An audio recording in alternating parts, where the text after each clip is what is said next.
안녕하세요. 박에스더입니다. 오늘은 저의 오래된 일이지만 아직까지도 인터넷에서 거론되고 있는 일에 관해 어떻게 된 것인지, 어느 부분이 왜곡된 것인지 거짓 없이 말씀드리도록 하겠습니다. 해야 할 말들이 너무 많은데 제가 다소 두서없이 말씀을 드릴 것 같아 미리 정리한 글을 보면서 말씀드리는 점 양해 부탁드립니다. 저는 2015년 8월 8일 미팅이 있어 그 근처 식당에 함께 일하는 지인과 식사를 하러 들어갔습니다. 당시 그 식당은 맛이 있어서 두 번째 방문하는 것이었습니다.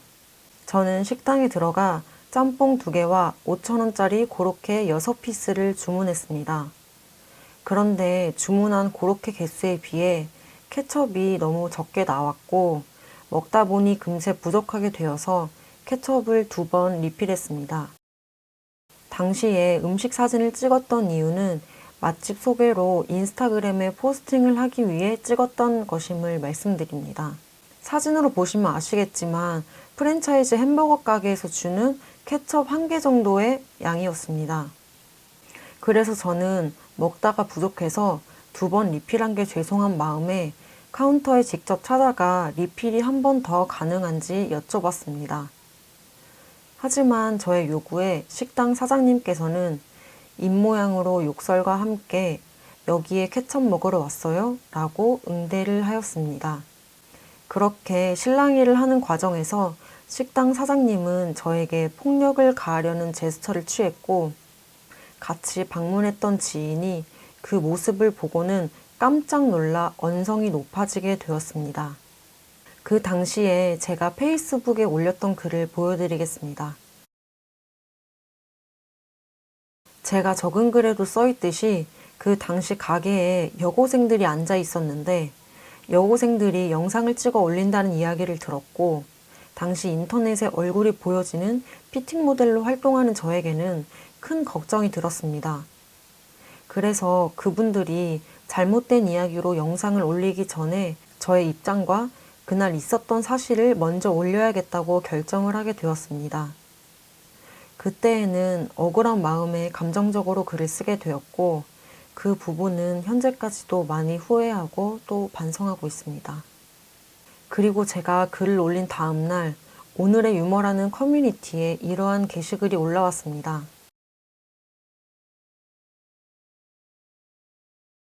이 글은 사실인 것처럼 인터넷에 퍼지기 시작했고 수많은 분들에게 저는 이 글로 인해서 뜬금없이 식당에서 소리를 지르며 욕을 하고 무전 취식을 하는 진상으로 프레임이 씌워졌습니다. 하지만 이 게시글을 쓴 당사자는 또 다음날 아는 지인에게 들은 내용을 현장에 있던 사람인 척 글을 썼다.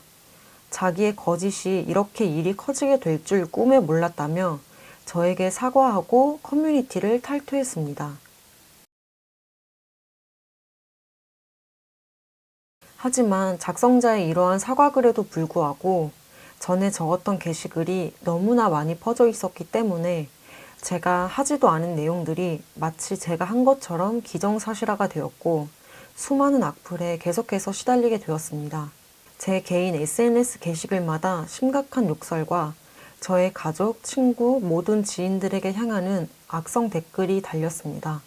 저는 계속해서 해명했지만 사람들에게 제가 하는 이야기는 모두 거짓말이다, 주작이다 라고 단정 지어졌습니다.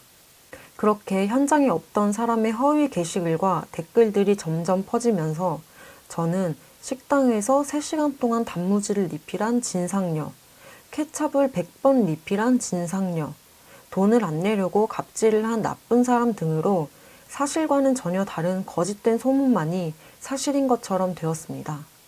저는 두려운 마음이 더욱더 커졌고 제가 어떤 말을 해도 받아들여지지 않았기 때문에 더 이상 대응을 하지 않겠다는 글을 적고 모든 글을 내릴 수밖에 없었습니다.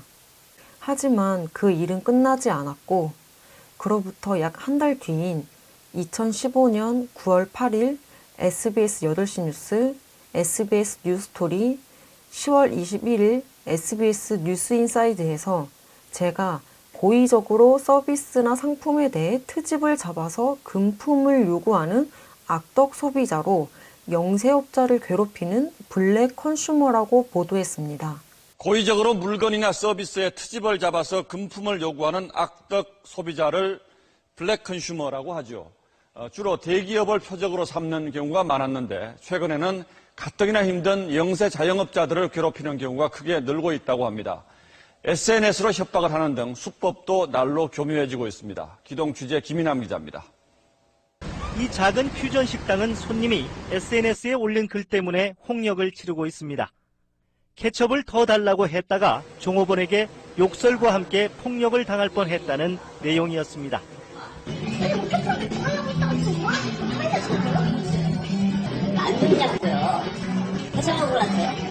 비난 댓글이 삽시간에 수천 개나 달렸고 네티즌들의 신상 털기가 시작됐습니다.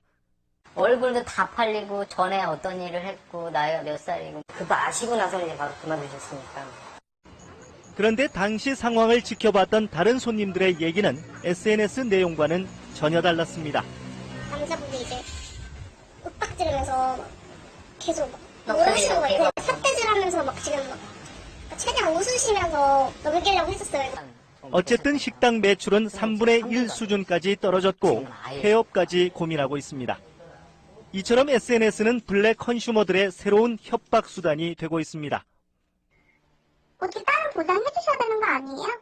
지금 제가 하는 블로그랑 SNS에 단지 이런 거 사진 찍어서 올리면 고객들 다 끊길 것 같은데? 방금 뉴스에 나온 마지막에 협박을 하는 사람은 제가 아닙니다.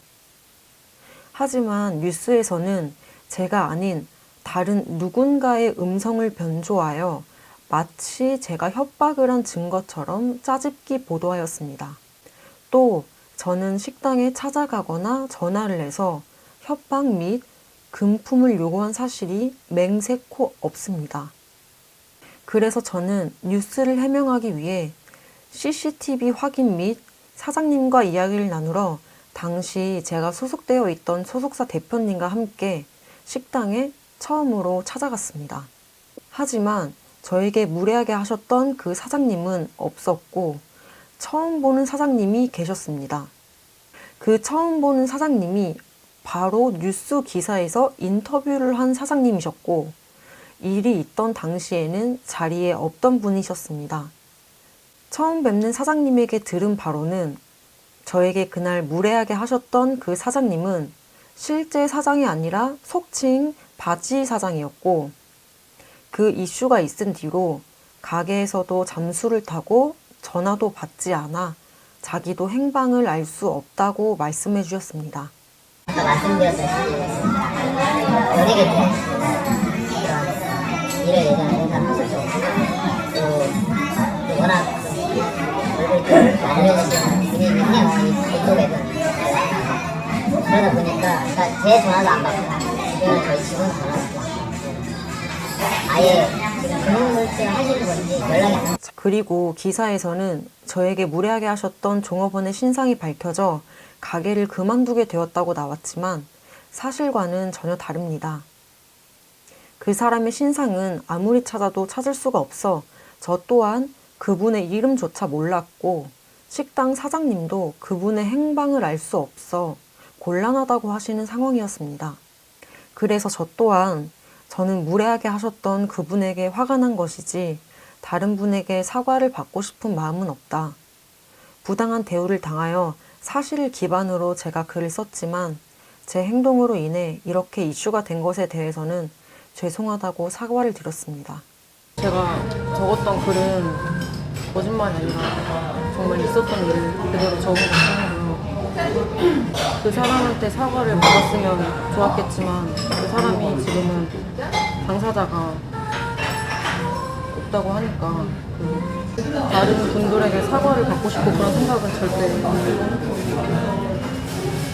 없을 뿐더러 절대 그런 걸로 인해서 저는 어떤 거를 원한 적도 없고 원하려는 마음도 없었고 그 전에도 그런 적도 없었고 거짓말 한 적 정말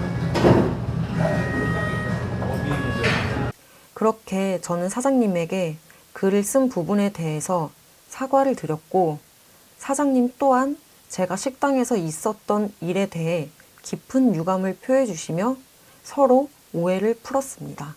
그리고 사장님에게 제가 가지고 있는 증거 자료와 식당의 CCTV를 공개해 저도 해명을 해야 한다고 말씀을 드렸지만, 사장님은 더 이상 이슈가 되기를 원하지 않는다고 SBS 측에서 연락이 와도 다른 취재진이 와도 연락을 하지 않겠다며 저에게도 아무런 제스처도 하지 말아달라고 부탁하셨습니다. 이거 공방을 왔다 갔다 하면 할수록 불만 계속 피해를 보고 있는 상황이에요.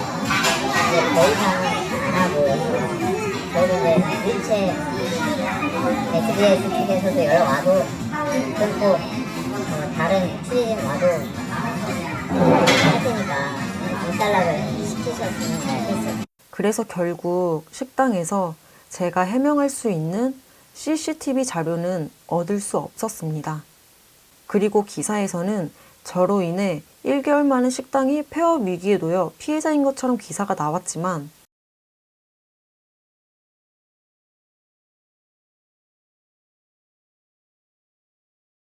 그 다음 해까지도 폐업하지 않았으며 수많은 분들이 가게를 옹호하여 자리가 없을 정도로 문정성실을 잃었습니다. 그리고 사람들은 계속해서 저를 욕했습니다. 그래서 오히려 당시에 제가 운영하던 사업이 폐업을 했고, 제가 일하던 직장에서도 잘렸고, 실시간 검색어에까지 오르며 저는 블랙 컨슈머, 진상녀라는 프레임이 씌워졌고, 또 제가 살던 집 앞에까지 사람들이 찾아와 테러를 하고 가는 등의 사건으로 인해서 저는 다른 지역으로 이사를 감행할 수밖에 없었습니다. 오보가 나가고 이렇게 일이 커지자 저는 제가 가지고 있는 증거들로 바로 해명을 하고 싶었지만, 제가 그 당시 소속되어 있던 소속사에서는 더 이상 이슈를 만들지 말자. 사람들에게는 뭐가 진실이고 맞고는 중요한 것이 아니다. 먼저 무조건 잘못했다고 사과문을 올리고 여론이 잠잠해지면 해명은 그 다음에 하자라는 입장이었기 때문에 저는 당시 해명하지 못하였고, 결국 소속사의 의견에 따르게 되었습니다. 만약에 네가 여기서 사건의 진실 규명과 해명을 하겠다라고 하면은 우리는 여기서 끝내야 돼. 거기서부터는 우리가 판단하기에는 더 논란이 되고 더 일이 커지고 정말 진흙탕 싸움이 될 가능성이 커지기 때문에, 만약 네가 그렇게 결정을 한다 그러면은 우리는 이 뒤에 것도 못 도와줘. 대신에 네가 사과를 하겠다. 그리고 일단 모든 걸 인정하고 모든 걸 사과하겠다. 그리고 그 다음에 해명을 하겠다. 그러니까 결국엔 순서 문제야. 해명을 안 하자는 게 아니잖아. 네가 평생 거짓말쟁이로 살지 않고 해명을 하긴 해야 돼. 근데 일단 여론의 방향을 돌린 다음에 그리고 사실은 이런 일이 있었다. 소속사의 요구대로 사과문을 올리고 난 뒤 해명을 하기 위해 여론이 잠잠해지길 기다렸지만, 제가 올린 사과문으로 인해 보도는 기정사실화가 되어 더욱더 퍼져나갔고, 지금까지도 제가 뉴스 기사에 대해 인정하여 사과한 걸로 오인하시는 분들이 많습니다. 그래서 그 사과문으로 인해 인터넷에서 저에 대한 꾸며내고 과장된 허위 이야기들이 더욱더 퍼져나갔고, 저는 이 사태에 대해 빠르게 해명하고 싶었으나 앞서 말씀드렸다시피 소속사와의 마찰이 있었기 때문에 바로 해명하지 못했습니다. 그래서 저는 소속사와의 계약을 파기한 뒤 잘못 보도된 뉴스 기사를 먼저 바로 잡아야겠다고 생각이 들어 혼자 힘으로 다른 방송사와 진실된 인터뷰를 하기 위해 연락을 취했습니다. 하지만 개인의 힘으로는 힘들었고, 다른 방송사에서는 저의 억울한 입장을 이해하여 언론중재위원회라는 곳을 알려주었습니다. 그래서 저는 약 수개월간 억울한 내용의 조정 신청서와 증거 자료들을 정리하여 2015년 11월 6일 언론중재위원회에서 언론 조정을 진행하게 되어 3개월 만에 기사를 보도한 기자님을 처음으로 만나게 되었습니다. 이 부분은 언론중재위원회에서 중재위원분들과 함께 진행한 것이라 녹취록을 공개할 수 없는 점 양해 부탁드립니다. 당시 언론중재위원분들도 사실관계의 여부를 확인하지 않은 매우 어이없는 보도라 조정을 해야 한다는 상황이었고 기자님 또한 인정하였습니다. 중재위원회에서는 케첩을 몇 번 리필했길래 박애서 씨가 블랙 컨슈머인가, 협박이나 금품 요구를 하였나 등의 물음에 기자님은 리필은 3번인가 4번인가로 알고 있습니다. 또한 협박은 하지 않았지만 제가 박애서 씨가 그랬다고 집어서 보도한 건 아니라서 문제는 되지 않는다 라는 회피성 답변만 하였습니다. 또한 기자님에게도 전해 듣기로는 식당 매출 하락 통계에 뚜렷한 변화와 증거는 없다고 들었습니다. 그래서 저는 당시에 언론중재위원회에 정정보도를 요청했지만 저에게 무례하게 굴었던 그 당사자는 끝내 연락이 닿지 않았고 CCTV 또한 가게 측에서 삭제를 했던 상태라 사실 확인 여부가 불가능해 정정보도를 하는 게 어려워 최선의 선택이 반론보도라고 하여 2015년 12월 7일 SBS 뉴스토리 공식 게시판에 반론보도문을 게재하였습니다. 또한 SBS 3시 뉴스 브리핑, SBS 뉴스토리에 새로운 보도를 다시금 해줄 것을 법적으로 약속하여 진행하였습니다. 본 방송은 지난 9월 8일 뉴스토리와 SBS 8시 뉴스, 10월 21일 이슈 인사이드 프로그램에서 블랙 컨슈머와 관련된 선능력 짬뽕 논란을 보도했습니다. 이에 대해 해당 사건의 가해자로 보도된 당사자는 식당에서 실제로 불친절한 대우를 받았으며 욕을 하거나 부당한 갑질을 한 사실이 없다. 그런데 방송에서는 협박이나 금전적인 요구를 하는 블랙 컨슈머와 같이 묶여 보도되어 피해를 입고 있다. 또한 보도의 목격자 인터뷰와 전혀 상반된 내용을 말하는 목격자도 있다고 알려왔습니다. 이 보도는 언론중재위원회의 조정에 따른 것입니다. 또한 취재 당시 가게 매출 통계 등을 파악하지 못한 점, 마치 제가 협박을 하며 금품을 노리며 영세업자를 괴롭히는 블랙 컨슈머인 것처럼 방송한 점, 협박하는 알 수 없는 누군가의 목소리가 음성 변조되어 마치 제가 협박하는 것처럼 사실 확인 없이 보도한 점 등의 잘못을 인정하여 SBS 측은 이 일에 관련하여 업로드한 기사를 모든 곳에서 다 자체적으로 영구 삭제 처리해주기를 이 또한 법적으로 약속하여 진행하였습니다. 이는 언론중재위원회의 조정에 따른 것입니다. 많은 분들이 저에게 연줄과 돈을 이용해 기사를 다 내리고 반론 보도를 했다는 이야기도 있던데 정말 말도 안 되는 이야기고 저는 당시 소속사와의 계약도 파기하고 혼자 알아보고 돌아다니며 정정하고 해명하려고 노력했습니다. 이렇게 5년 전 제가 이야기하지 못했던 사건의 이야기를 한치의 거짓도 없이 모두 말씀드렸습니다. 그렇게 저는 5년 전 언론중재위원회에 따른 보도를 제 페이스북에 마지막으로 업로드를 하였고 그 뒤로도 저는 한동안 힘든 시간을 보냈습니다. 그리고 그 일에 대해 많은 사람들에게 잊혀진 줄 알았고 저도 기억하고 싶지 않아 이야기하지 않았지만 올해 8월경 다시 악몽이 시작되었습니다. 한 대형 커뮤니티에서 과거에 있던 사건을 또 짜집기하여 올리기 시작했습니다. 이렇게 다시금 기억하고 싶지 않은 일들이 인터넷 커뮤니티에 다시 퍼져나가기 시작했고 그 글의 시초를 찾아보니 2015년 SBS 측에서 삭제하기로 했던 기사 중 삭제가 되지 않은 기사 1개를 발견하게 되었습니다. 그래서 저는 당시 오보를 냈던 기자님에게 전화를 해 삭제 요청을 드렸고 삭제 요청만 하고 끊으려고 했던 통화가 지금까지도 고통받고 있는 너무 억울한 마음에 기자님에게 어떤 생각을 가지고 계신지 여쭤봤습니다. 그래요? 네, 여보세요. 혹시 기자님 맞으신가요?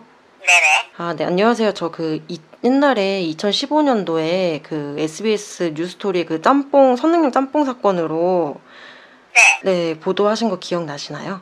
예. 저희가 그때 언론중재위원회 통해갖고 SBS에서 그 업로드한 기사들 다 삭제하기로 했었는데 네, 근데 아직도 이게 삭제가 안 되어갖고 제가 아직까지도 지금 또 이슈가 돼서 엄청 힘들어요.